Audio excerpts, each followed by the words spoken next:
Hey guys, it's me, cyoubx. We're gonna start a new series where I just cube and talk about things that are important to me.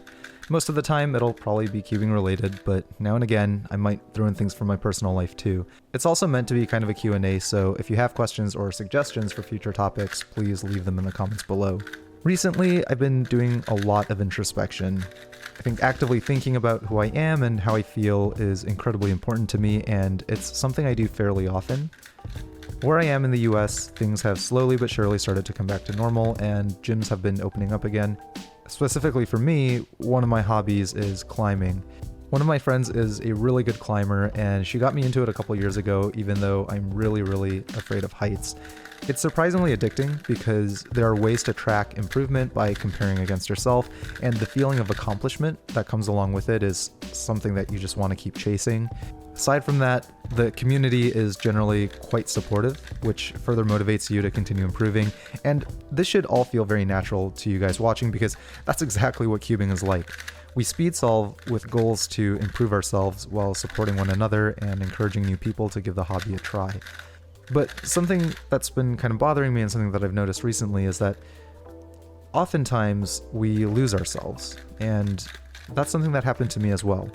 I feel like I also lost myself in cubing. I started cubing in 2008 when things just weren't quite as competitive. It wasn't that hard to podium at competitions, and even getting ranked nationally was achievable with a couple months of practice. Additionally, I started this YouTube channel in 2009, before some of you watching could even walk. And I think because of how early I started cubing, and specifically speed cubing, I've had this warped view of what this hobby is.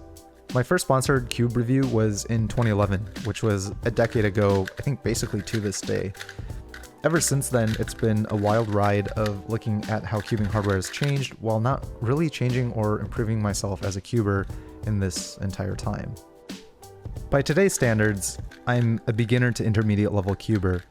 I'm not competitive, probably won't really ever get faster, yet I have the seeming audacity to nitpick cubing hardware as if I'm some sort of professional. And so recently, I had to ask myself, what's the point? Why do I even still cube? Why do I care about how good a cube is when I average the same mediocre times on every single new release? The truth is, I just like it. I enjoy cubing, even though I'm not great at it. It's very relaxing and therapeutic for me, and I think it's fun. For some people, that's not a good enough reason to keep doing something, but I'm not some people. I'm me, and I don't need people to validate my reasons for doing something to continue enjoying doing it.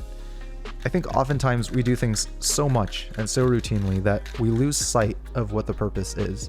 It's easy to get wrapped up in social media and forums and compare yourself against the best in the world, but the truth is, most of you will probably never get a world record in speed cubing, and that's just life. But that's okay because there's more to life than just cubing.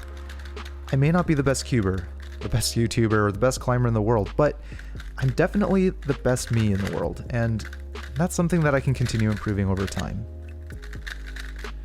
Hope you guys have a wonderful day, and until next time, toodles.